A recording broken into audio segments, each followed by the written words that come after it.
افغان حکومت نے مولانا فضل الرحمان کو افغانستان کے دورے کی دعوت دے دی۔ ترجمان امارت اسلامیہ ذبیح اللہ مجاہد کا کہنا ہے، جمعیت علماء اسلام کے سربراہ مولانا فضل الرحمان صاحب کو افغان حکومت نے افغانستان کے دورے کی سرکاری دعوت دی ہے کہ وہ افغانستان آئیں اور مملکت پاکستان اور پاکستانی عوام کے حوالے سے افغان عوام اور امارت اسلامیہ کے موقف سے آگاہی حاصل کریں۔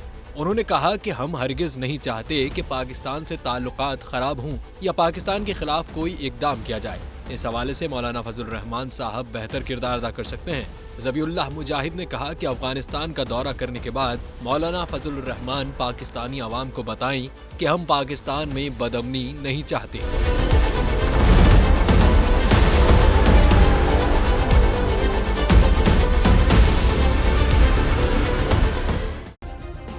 سبسکرائب کریں اور بیل دبائیں تاکہ کوئی خبر رہ نہ جائے۔